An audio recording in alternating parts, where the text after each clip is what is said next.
Hey Charles, he makes his way out. You'll notice he doesn't make any kind of ripple on the surface. He's really the ultimate camouflage predator, but he can feel exactly where I am. You've got to keep in mind, Charlie's the most dangerous croc that we have at the zoo because he does this. He tries to outflank you. He'll actually really actively try to put on that stalk. But me being in his water like this, getting him all riled up, it makes him very grumpy. And now that Charlie is grumpy, it's all yours, Mum. Oh, thanks. Hi, Charlie. Remember how much I loved you and saved you and stuff? Remember that? Remember how I saved you? Remember?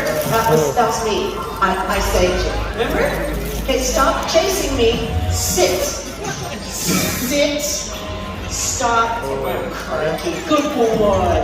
Who's a good boy? You want some food? Give me a little smile. Little smile. Good boy. There you go, Charlie. There's your nice chicken. You're such a good boy, but I'm really scared of you. Yes, I am. Look at your pretty white teeth. Yes, they're beautiful. Do you want to try to get Robert? Do you? He's going to go across the creek. There you go. Go get Robert. Hey Charlie. I mean, careful, Robert. Yeah, thanks, Mum. Good boy. Come on, Chuck. Hey, good boy. All right, now we'll try and show you a good strike here with Charlie from the water's edge. Now, being in the water with a crocodile is a really bad idea. For obvious reasons, crocodiles are an amazing predator. And they've been doing what you see him doing here today since the dawn of time. And notice here when I splash around, when I stamp my feet, he really picks up on that movement. He knows exactly where I am at all times, and he starts to line up for that strike. Thanks, mate. And we're going to grab some food for him here. Hey, good boy, come Charlie. And we'll see if we can get a good strike out of Charlie here. He's an unpredictable croc once again, and you'll notice here as he moves through that shallow water, plodding along the bottom, slowly but surely. And when he does decide to put on a strike, he'll plant his feet, and he actually gets all of the power from his tail. That's the secret to his success. Alright, he's going to come up and have a little look. He's got his eyes open, he's watching all the time. Hey Charlie, hey, what do you reckon? You want some food? KFC for you, big boy. Here you go, mate. Hey Charlie. Hey, big boy. Now one flick of that tail, and Charlie could easily just drive me straight back into that fence. No worries at all. And at this point, he's playing this game called Come Closer. It's a sweet game, but you only play it once. Okay, here you go, Charlie. Here you go, boy. Oh, Charlie, you make me so nervous. This is so much worse than if you just came out guns blazing. When a crocodile just strikes out of the water 100 miles an hour, at least you know what you're going to get out of it. But this is so classic for Charlie. He just wants to get me a little bit closer. He knows the show. He knows me. He knows my body language. He knows that if he sits there long enough, I'm going to end up pushing the limit. Hey, big boy. Oh, mate, you're being so funny, Charlie. Here you go. What do you reckon? You want some tucker? Big boy. Hey, Charlie. Hey, Charlie. Hey, Prince Charles. Yeah, that way you're going. Here you go, big boy. Up here, mate. Up here, Charlie. Here you go. Here you go, Charlie. Here you go, big boy. Some chook. Mate. There you go, Charlie. Up here. Oh, mate, you're really funny. Stop looking at my legs, Charlie. Oh, he's thinking about it now. Here you go, big boy. Hey, Charles. So notice here, once he's out of the water, he knows the jig's up, so he's just going to wait, pick his moment, and figure out the best time to strike. Here you go, Charlie. So right now he's kind of showing me his mouth, he's showing me his teeth. He's basically saying, if you come any closer, this is what you've got to deal with. This is what you're up against here. It's a really great show of aggression. You know what? You've done well. Good boy. There you go, Charlie. I'm not getting any closer to you, mate. Now, you know what? I reckon it's time. We get Charlie a little bit more fired up. We're going to try his favourite part of the show here. This is called the tail walk. This is a natural, innate behaviour that crocodiles will use to catch an animal above them And this is what Charlie really specialises in. I reckon we should use this to get him really fired up, get him keen, and he can show some of those great predatory instincts. I'll pass you back over to Mum here. Awesome. Charlie is the coolest crocodile because he never strikes the same way twice, and he's got serious anger management issues. I love it. Crocs are different than a lot of reptiles because they have a cerebral cortex, which means they can learn and they can remember. And his idea is to try to figure out how to get us. So it's fun every day. Charlie's the one who was in our movie Crocodile Hunter Collision Course trying to get Magnus Abansky's character out of the tree. He loves tail walking. It's a natural thing they do to catch birds on the wing, grab something off a tree limb, so you don't want to be over the water like this in croc territory up north. What are you doing, buddy? You gonna sneak up on your sushi? Come on, it's delicious sushi. You're a good boy. What they'll do is they'll sit just under the water because they know they're the unseen predator. Steve built the Crocoseum with clear water so you can see what the crocodile's doing. They're not found in the wild in clear water. They're in deep, dark, murky water, so they can sit just under the surface like that, and they can completely see up through the water exactly what you're doing. Hey, Charlie. Hey, Charlie. You want to have some sushi? That's really good. The interesting thing with Charlie is you'll notice how he's very slow, very calculating. But when he wants to, he'll put on by far the biggest strike of any crocodile here. But he just likes to take his time. Yeah, He likes to watch and wait. And he just wants to catch you off guard. That's Charlie's mission. Come on, Charlie. Curse these genetically short arms. Come on, buddy. Oh, Mum, get on the railing. Come on, buddy. Come on. Here you go. What are you doing, Charlie? Come on. Come Funny, on, isn't it? Come on. What you doing, Charlie? I think crocodiles are such a cool design because their eyes, the little slits behind their eyes, which are their ears, and their nostrils are all on the top, so they can see, hear, and smell, just showing a tiny bit of surface. It's a cool design. And he's taking his time because he's really hoping to get the big bit today, which is me. Come on. Give you another piece of taco, Mum. Just sushi. All right, look what you got now. Ooh, that looks very delicious. Surf and turf. So interestingly, crocodiles are very patient animals. And they'll hold their breath easily upwards of 7 to 8 hours in a simple breath hold. And then when they pop up like that, they'll expose their eyes, nose, and ears only a few centimetres above the surface of the water. But they've got all their senses. They can pop up in the reeds, have a little look, take a breath, stay back under there for another 7 hours. They will actively actually slow their heart rate all the way down so they can remain completely unseen for a very prolonged period of time. Right now he's looking at my feet. Do you want to see if your arms are longer than mine? Give him a go. Hey, Charlie. It is definitely worth it when he decides to pop up and have a little look and do this tail walk. It's an amazing behaviour. Hey, Charles. Hey, big boy. Hey, mate. What do you reckon? Got some food? Hey? Oh, I'm not leaning over anymore, mate. Charlie would love it if I leaned over just that little bit more and just fell down right on top of him. That'd really make his day. And it'd be an awesome show. Hey, big boy. Here you go, Charles. There you go, big boy. Good job. Out here, mate. Out here, Charlie. Yeah. What a hit. Way to go. I've got his favorite. It's a rat burger. Come on, Oh, Charlie. yum. Now that's good. Fresh from the Crikey Cafe, the old rat burger. It's not fresh from the Crikey Yeah, Cafe. it is. Yeah, we call them chicken burgers. We don't call it chicken burgers. Don't be fooled.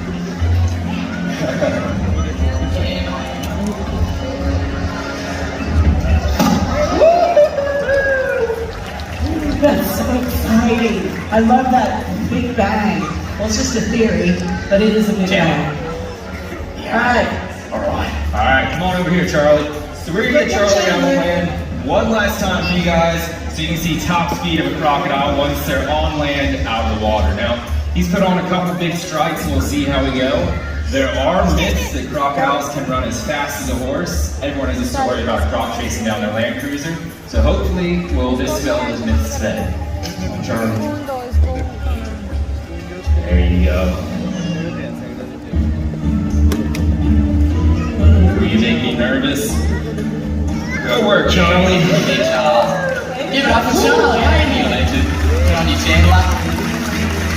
Now, once Charlie's out on land, you can clearly see he's just not built for life out of the water. He is a torpedo, but he's not a horse, he's not a greyhound. Have a look at him as he starts to approach the water. You can see how it's quite an effort. And the reason why is because that big tail. That's the secret to his survival in the water, but out on land it's just a big handbrake. It doesn't do him any favours.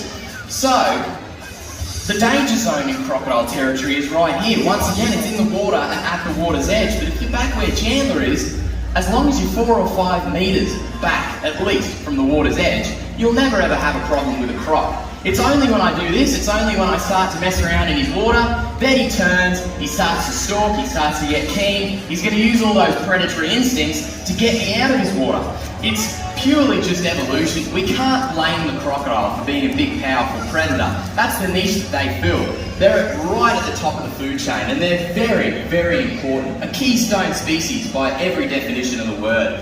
Now, if we can stay safe in croc territory by teaching you these very simple rules, we'll be protecting ourselves and we'll also be protecting crocs at the same time. If we minimise conflict between humans and crocodiles, then we'll ensure that they don't need to be removed and culled from the ecosystem. Everyone always reckons if there's any kind of confrontation with a croc, go and cull them, go and kill them all out. That is just absurd. That makes no sense. All that does is create a false sense of security. People think it's safe to swim there. With the amount that crocodiles swim around, it's never safe to swim in Northern Australia. So if you want to cull crocs, it's going to create a really profound false sense of security. The other thing it's going to do is destroy the environment. If you remove the roof of the house, the apex predator, the top of the food chain, everything else will suffer. So, the answer is not crocodile management, it's human management. It's actually ensuring that our behaviours are respectful and we use a little bit of common sense.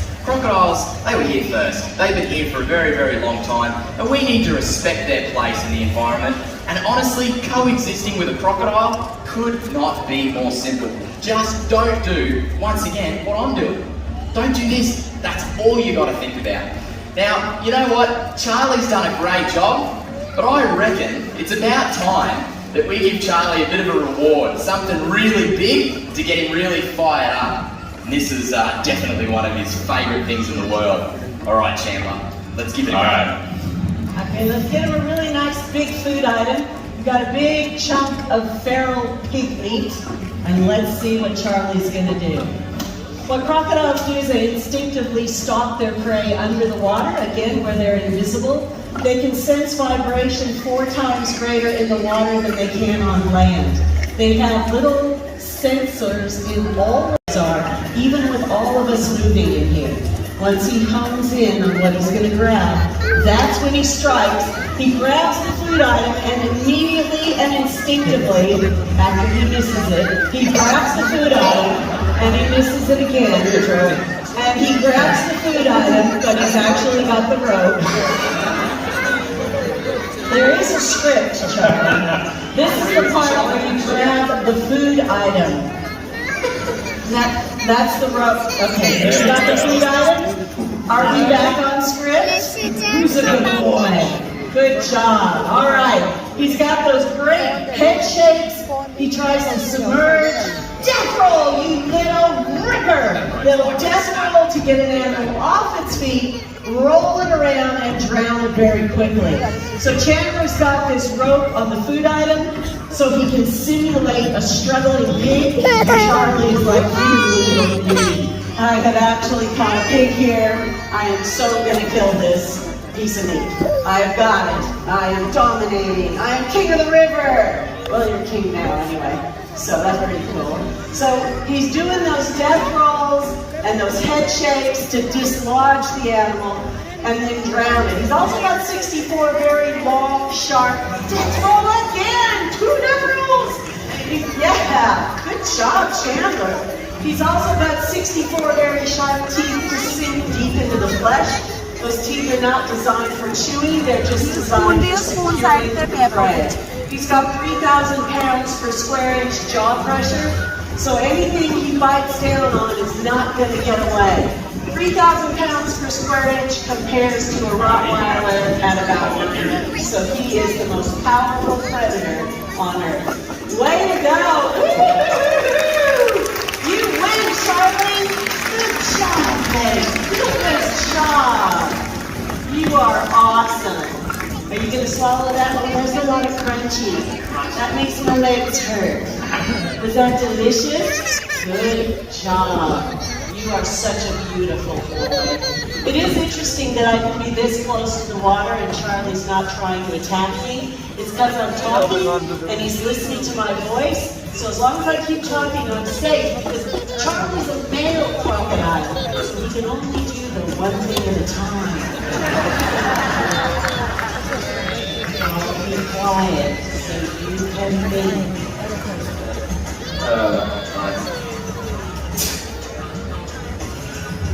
The wheels are turning now. Right, okay. There you go. It's also how you tell male from female. Yeah, right. Yeah, female would be doing like, get the phone, cook the pizza, yell at the kids. Science. Yeah, it's science. It's basically not anecdotal. There you go. Yeah. So now that Charlie's had a feed and he's full, how do you think we're going to lure him all the way home? Yeah, I don't know. I mean, you've seen throughout the whole demonstration, food is not really a huge incentive for him. He just loves the enjoyment of the chase. That's what it's all about for Charlie. Yeah. With that in mind, the fact he's full, he's expended a bit of energy, I think the only thing left to do would be for someone to jump in there and swim him all the way home. I reckon. That seems the most reasonable option. Is this where we call out Barry? Yeah, get some volunteers, yeah, why not? No, I'll do it. We need something expendable. I'll give it a go. I'll just jump in with him and swim him home. Ah, because you're 18. Yeah, he's loving it. What? Are you happy with that? Oh, so happy. Yeah, great. So happy. What do you reckon? Jump in with him, yeah? Give it a go? Yeah, let's do it. Alright, ready, Charlie? Here you go, big boy. Alright, let's see if Robert can successfully infringe on Charlie's territory and get his attention. Please don't worry about Robert. Please do not panic. The water is heated. It's about 30 degrees Celsius in there. Right now, Charlie is like a large and dangerous pool toy, sitting motionless, thinking, is this dinner and a show? What do we got going here? Charlie is probably one of my favorite crocodiles because he is so unpredictable. Now he's on the ball. Now he's got your number, Robert. Because you never know exactly how he's going to react. No 2 feedings with Charlie are the same, ever. Sometimes he's super scary, sometimes he's really calculating, but this is the reason crocodiles have been on the planet for so many years. 200 million years. They have survived when the dinosaurs failed. And I think one of the key attributes to crocodiles after studying them for about 30 years is that you never really know what they're going to do. That unpredictability makes them really diverse in the environment. Look, he just popped up so you there in the front row can see him. He's like, yep, thanks for coming. Appreciate you visiting today. What he thinks is that he's the unseen predator. So he dives under the surface of the water so that he can be completely camouflaged. But again, Steve wanted you to see what was going on so you can understand exactly how crocodiles work in the wild.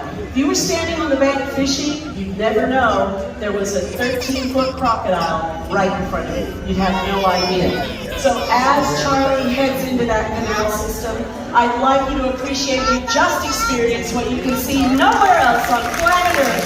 Big hands for Charlie and for Robert. Fantastic. That was awesome. Charlie, we're clapping for you, buddy. Yeah, you